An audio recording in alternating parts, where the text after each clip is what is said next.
Welcome to the Business Edu podcast. My name is Fábio Oliveira. Thanks for listening. In this episode, we will speak to Dr. Emre, who is an academic at the University of Oxford in St. Edmund Hall in Oxford Centre for Technology and Development. He is a lecturer in the MSc Immigration Studies. His research and consultancy areas cover PC tech, new technology, artificial intelligence and blockchain, and international development with a focus on sustainability and human rights, due diligence in the global supply chain, business and human rights, modern slavery, forced labor, and decent employment of migrants and refugees. Dr. Henry, thank you for having us. Recently, you published a new book entitled Digital Identity, Virtual Borders, and Social Media, a panacea for migration governance. Can you please briefly highlight the topic of this book? Yeah, thank you so much. Yeah, so this is a very recently published book from Edward Elgar Publications. Just at the end of April, it is released. So the aim of the book is to understand how the new technologies are used in migration governance. And for instance, from blockchain to artificial intelligence to the big data analysis, many new cutting edge technologies are used to manage migratory movements. And when we talk about migratory movements, we are talking about millions of people now, including asylum seekers, refugees, irregular and regular migrants. And one important topic about this is the financial integration of migrants, so which is related to your podcast series, I suppose.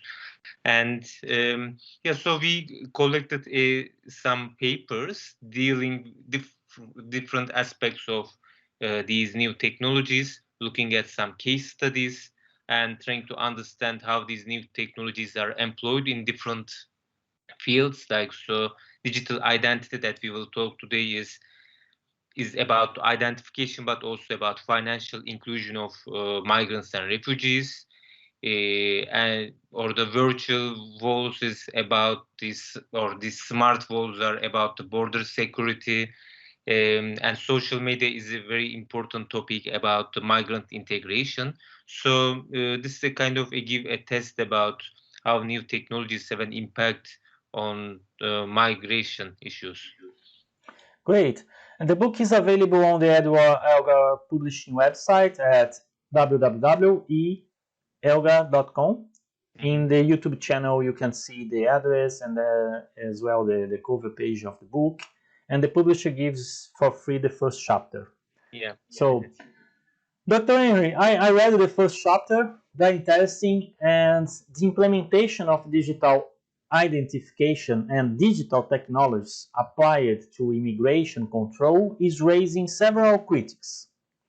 Why is it important for the society to debate this topic, and where are we today in the sense of application of the technologies for this purpose? Yeah, thank you. Yeah, so identification is a very crucial topic in humanitarian emergencies and issues related to migration and refugees. Because firstly, states want to learn who are approaching to their borders, and they should evaluate these asylum applications and also work permit applications. So you should give some documents to prove who you are. And also this is a very big number now, because for instance for the World Food Program, they are dealing with over 90 million people, and the UNHCR, the United Nations Refugee Organization, is dealing with over 80 million people. So we are talking about hundreds millions of people. But also in addition to this, in the world there are over 1 billion people who don't have an identity. So this is a big problem. In some countries, the states do not have enough capacity to identify and register people. But in some states, because of some political reasons, it's a kind of an discrimination against some population. So the states refuse to provide identification and register some of the residents in that country. So the United Nations Sustainable Development Goals includes identity for all until 2030. This is important because if you don't have an identity, you cannot access to basic services like education or health. So this is a big problem for the well-being of people. And from a business perspective, if you don't have an identity, you cannot open a bank account. You will stay as unbanked, and you cannot have a SIM card. You cannot use mobile banking. You cannot have mobile uh, telephone because of the know your customer requirements of financial institutions and mobile phone operators. So a bank cannot transfer money to X person, an unknown person. They should know who will receive that money. And so this identification should be resolved when you deal with these populations. And one important solution is digitalization of these identities, because if you distribute plastic cards to people, they can lose it, or they can make fake identities. So if it is digitalized, then, and if you link it with the biometrics of the people, with like the iris scan or fingerprints, then, and if you, for example, develop these identities in a blockchain technology, then it will be secure, and the various type of data sets could be stored in that identities. That could be helpful for the financial integration. So when they share these documents, these data with, for example, for a commercial bank, then this commercial bank can measure its credit score and provide some services to these disadvantaged communities. So it's the start of the doing all these kind of services for people. So there are people fleeing poverty, fleeing war zones, and trying to look for a new life. And then when they come to their new host country, they should integrate to the society. Uh, they should access to financial institutions, so they can empower themselves, and then they can live without any problem.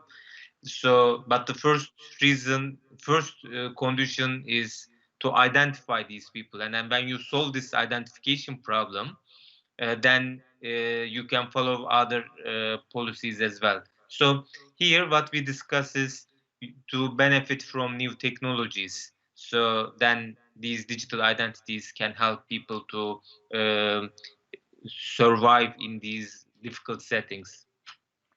Thanks for the introduction to this topic. It's very new and interesting as well. And of course, we have several discussions around this, ethical discussions and in terms of digital security and everything. So it will be a long debate, political and social, no doubt about that.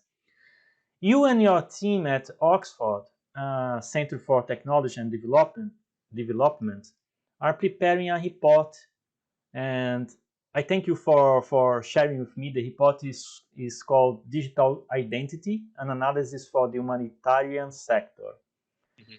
And then in this report, there are seven critical questions faced by humanitarian organizations in the development and implementation of digital identity solutions. I know that's this topic is broad, but if you can, please give me an overview of some of these questions and the proposed answers for them. Yeah, so thank you. So this report will be released in coming days. So maybe we can share the link later if it's possible. So this report is assigned by International Federation of Red Cross, and we worked on these seven questions they shared with us, and these are the concrete problems humanitarians face registering people at emergencies. First of all, this is related to cash transfer program in Kenya. So why the cash transfer is important in humanitarian emergencies? Because it provides more flexibility vis-a-vis in-kind assistance. Because it's very difficult to carry all these like blankets and all these kind of necessities people might have to the emergency situations. It can be natural emergencies, it can be conflict zones, And then it's also when you distribute all these in-kind support, then maybe people will not need some of them. But if you give them money, and then they can have flexibility and they can choose whatever they need from market, and also they can receive microcredits, and they can even make some savings, so they can decide on what to do with that money. But of course, it's not secure to carry all this cash money to these places, because, for example, thinking about a conflict zone, so this is not there will be security problems. So the mobile money is a better option, because everybody has a kind of telephone, a smartphone. So if you can identify these beneficiaries digitally, like based on their biometrics, and if you use blockchain for the data storage, you can transfer the money, and then people can receive that money and use it via their mobile banking system. But however, there are many important challenges here. First of all, these are huge investments, and humanitarian organizations like Red Cross or UN agencies or some other NGOs, they should act fast to support people, because people can die. So this is an emergency situation. Secondly, they are not technology organizations, so they are not technology providers. Therefore, in these emergency situations, they should partner with tech providers and financial institutions. So then this justification of this investment is a requirement. So you should justify why you make all these investments on digital technologies to support some people. And secondly, there are many different priorities within these organizations. For example, for the headquarter, people in the headquarter of these organizations concerned about data security, the storage, GDPR. They want to avoid all the leakages about the cyber security issues. But people on the ground, their humanitarian staff on the ground, their priority is to distribute the aid as soon as possible, helping people as soon as possible, because every minute is very important, because people can lose their lives. Um, so there is a kind of a contradiction within the organization, and you should solve it. And of course, then you can again apply to technologies, so the people, these humanitarian staff can register people on the ground, and then they can distribute support. There are also challenges about digital literacy, organizational culture, ethical issues. So, because these are very critical, because the beneficiaries are vulnerable communities, they're under risk, you should protect them. And the first principle of humanitarians is the no harm principle. So you should be very careful when you collect data from refugees and migrants, because these are very sensitive. So our report is discussing these kind of issues, but the main point is here to how to financially empower people from the very beginning. Yes, I understand that there is a conflict between, doing the things in the right way in the terms of governance, data security, and data policy and data governance and everything. But then, as you said, people that are in the field cannot wait. 1 minute counts, Yeah. because we are talking about starvation, very difficult conditions, and this topic is very timely, isn't it? Because with the COVID-19, several countries and vulnerable people are being left, in a very bad situation. Yeah, this is a very timely issue, not just about refugee and migrant issue, but if you include pandemic, natural disasters, poverty, all kinds of violence, in all parts of the world. So you should try to find a way to help people. Of course, using technology is a good option, because we are having a very cutting edge technology, so we should use it for these populations, but then we should be very careful not to harm them, because data is very valuable, and securing this data is important. And it's not just these organizations who are experts on this field. Because of these technologies, then you should include technology providers and like mobile phone operators or financial institutions who do not have any expertise on these issues. So then it's the data governance issues also related to them, because they should be aware of the critical situation on the ground, because these people are not their ordinary customers, so they should treat them differently.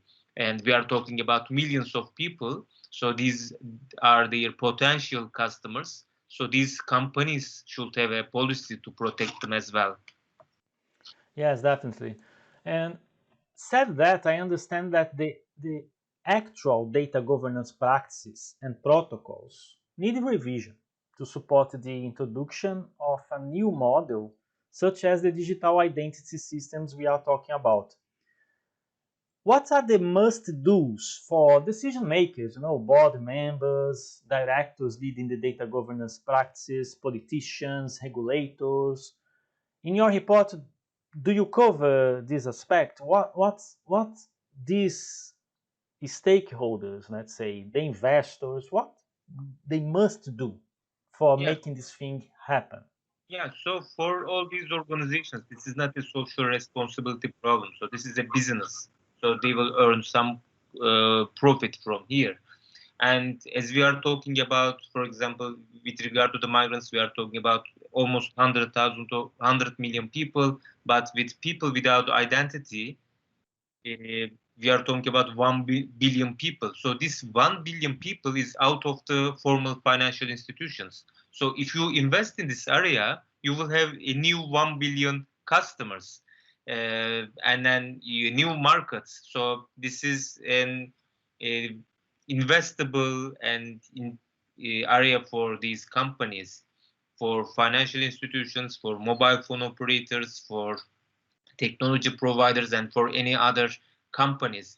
However, it's necessary to bridge these two different fields, uh, humanitarian settings or the vulnerable situation of the disadvantaged communities, because humanitarians do not know technology and financial aspects, and financial and technology companies do not know the unique realities of refugees or emergency situations, extreme poverty, conflicts.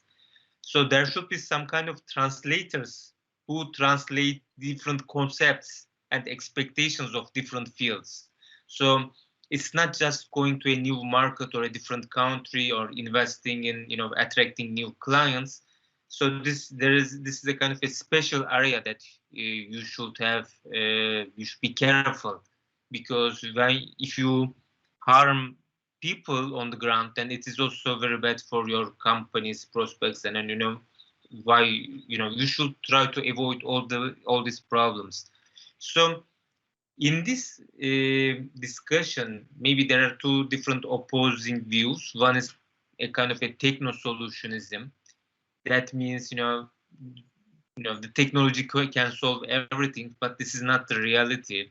The technology can help, but cannot be the solution. And on the other hand, this is techno skepticism, but this is not an answer. So we cannot ignore technology developments. So we need a balanced approach, and all these people, all these stakeholders should take into account these unique necessities of these communities and the situations. So that's an interesting area that we try to discover.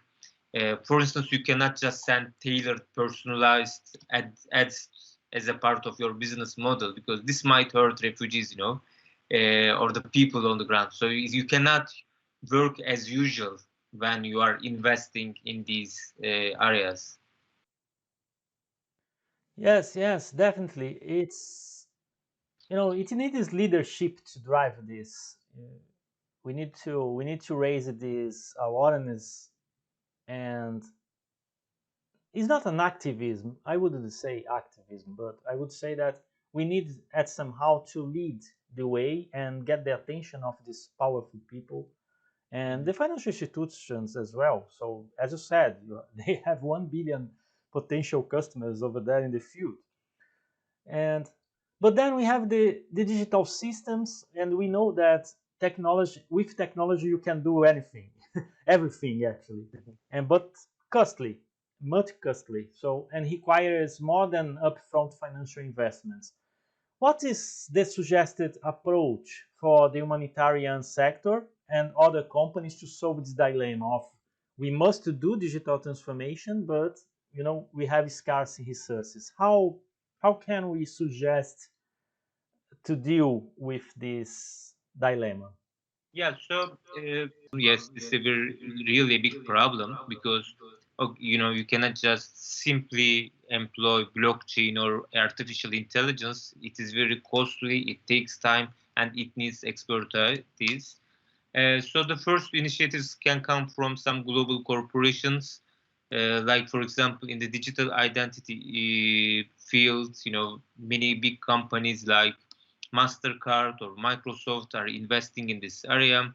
GSMA is the coalition of an alliance of mobile phone operators, so they are also investing a lot because in all parts of the world everybody use SIM cards, so there is a high penetration rate. So it provides big opportunities, but also I think we should demand more support from donor countries like UK aid or US aid. So there are many rich countries who provide sub donors, who fund many projects um, for the humanitarian issues, and many UN agencies and humanitarian organizations are receiving funding from them. But they do not have many sources of income apart from these funds, and they should act very immediately. So, in generally, these funders provide money when there is an emergency, and then it is just spent on the field.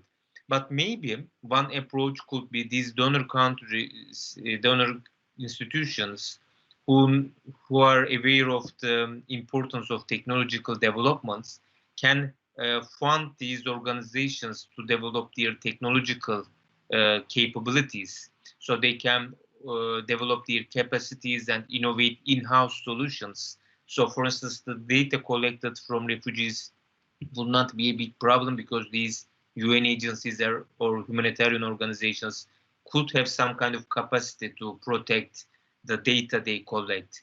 So, in addition to other projects, maybe these funders can provide an alternative funding to help these organizations to develop their technological skills. And maybe one last solution could be the companies working with humanitarians should have experts on this situation. So they should have their special guidelines to follow up, the situation and then how they invest and provide support to these populations.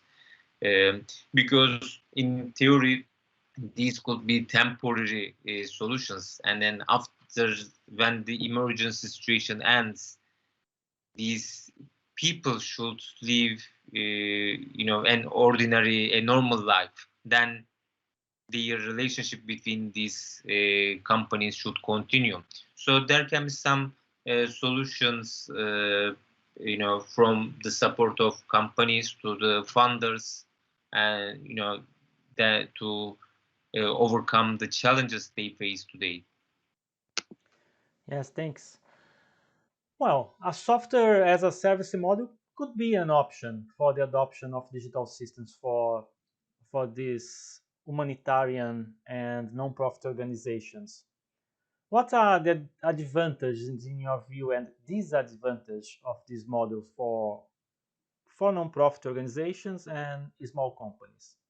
Yeah, this might be an option. We also discussed this in our report, and this is uh, yeah, we do not have many examples about this, but this might be a solution. But as I said, this should require encouragement from donors, and the willingness of the UN agencies and the NGOs to cooperate is important because they should also find a way to cooperate within each other. And this is not the case all the time because there is an also competition between these NGOs to attract more funding. So yeah, these are some of the debates that we should discuss, and maybe some pilot projects might be necessary. But I also think that this is a serious option. Nice. Unfortunately, we are reaching the end of our interview. Uh, Podcast needs to be short, but I'm positive that the topic is very interesting and that we have we could be here, hours talking Yes, about your book and this topic and the report and this political environment that it's political at the end. It's not passing the buck for the politicians, but it's very political. You, yes, you need leadership from regulators and politicians, powerful politicians like the EU and UK and America. So they could move this in this direction definitely. I think yeah, it's a matter of yeah. prioritization. That's very important because any wrongdoing might create big problems. People can lose their lives. So in these kind of sensitive situations, I think these political leadership and stakeholder engagement, all these type of issues are very important and necessary. Great. Thank you again for your time. When this report will be published? Most probably it should be published in May. So we are May. hoping to publish it next week or in the next 10 days. But, let's see. Great. As soon as you have it, please share the link with me, and then I will share with my colleagues, my audience. Okay. Great. Thank you. Thank you again for your time, Dr. Henry. I wish you all the best of luck and success in your projects. And yeah, let's keep in touch. Thank you. Thank you so much. Thank you for listening and visit our YouTube channel, New Business Edu. See you in the next episode.